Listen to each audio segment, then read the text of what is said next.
জন্মদিনের শুভেচ্ছা বার্তায় ভাসছেন টলিউড অভিনেতা ও প্রযোজক দীপক অধিকারী দেব। বুধবার বড়দিনে জন্মদিন নায়কের দেবের 42তম জন্মদিনে মনের কথা জানিয়েছেন তিন নায়িকা।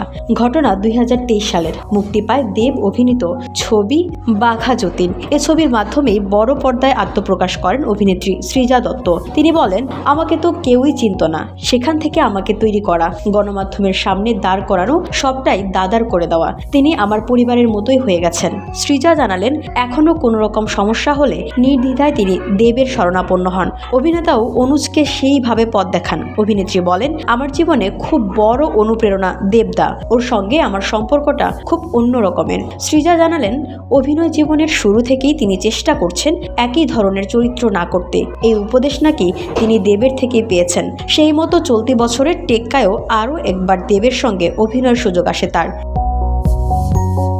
তিনি বলেন, এত কম সময়ে দুটি ছবিতে কাজের সুযোগ পাওয়া আমার কাছে খুব বড় প্রাপ্তি।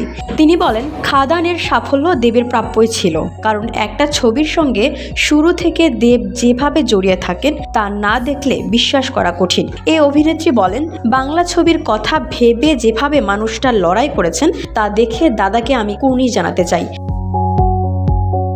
জন্মদিনে প্রিয় দাদাকে কি বলতে চান সৃজা? অভিনেত্রী হেসে বলেন, মানুষটা মুখে কিছুই বলেন না, কিন্তু কাজে করে দেখান, এটাই আমার খুব ভালো লাগে। জন্মদিনে এটাই বলবো, দেবদার জীবনে আরও প্রচুর খাদান আসুক এবং দর্শক তাকে ভালোবাসায় ভরিয়ে দিক।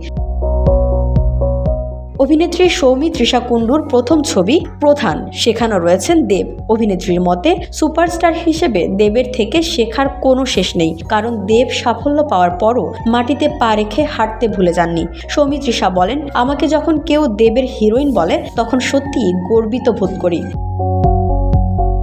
নতুনদের প্রতি দেবের ব্যবহার সৌমিত্রিষাকে মুগ্ধ করেছে। ফ্লোরের নতুনদের সাহায্য করতে পিছপা নন দেব। সুপারস্টার ফ্লোরে আসবেন, তার মতো শট দেবেন এবং চলে যাবেন, এরকম ধারণা করে নেওয়াই যায়। কিন্তু সৌমিত্রিষার কাছে দেব অন্য মানুষ এবং অন্য বড় মাপের সহ অভিনেতা। তিনি বলেন, একজন সুপারস্টার ফ্লোরে আমার সঙ্গে সংলাপ নিয়ে আলোচনা করছেন বা কিভাবে অভিনয় করব পরামর্শ দিচ্ছেন, না দেখলে বিশ্বাস করা কঠিন। সৌমিত্রিষা বলেন, দেব অনেক মানুষের ভালো থাকার ঔষধ, তাই জন্মদিনে তারকাকে মন থেকে শুভেচ্ছা জানাতে ভুললেন না অভিনেত্রী। আনন্দবাজার অনলাইনের মাধ্যমে দেবকে পৌঁছে দিতে চাইলেন জন্মদিনের শুভেচ্ছা বার্তা। তিনি বলেন, আমাদের সুপারস্টারকে জন্মদিনের অনেক অনেক শুভেচ্ছা। আজকের দিনটার মতো সারা বছর যেন ওর সাফল্যের মধ্য দিয়ে কাটে, এটাই চাই।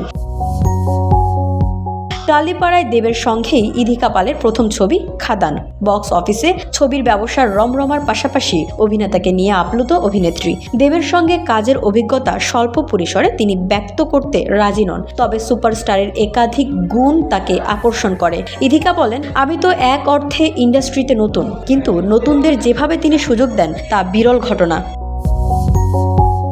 ইধিকা বলেন, দেব যেন আগামী দিনেও মাটিতে পা রেখে চলেন। তিনি বলেন, অনেকেই শুধু নিজের উপরের দিকে উঠতে পছন্দ করেন, কিন্তু দেবকে দেখেছি সবাইকে নিয়ে একসঙ্গে উপরের দিকে উঠতে। আগামী দিনেও সুযোগ পেলে দেবের সঙ্গে অভিনয় করতে রাজি ইধিকা। জন্মদিনে প্রিয় অভিনেতাকে কি বলতে চাইবেন তিনি? মুচকি হেসে ইধিকা বলেন, এটুকুই বলবো, ও যেন আনন্দে থাকে, খুশিতে থাকে এবং সুস্থ থাকে।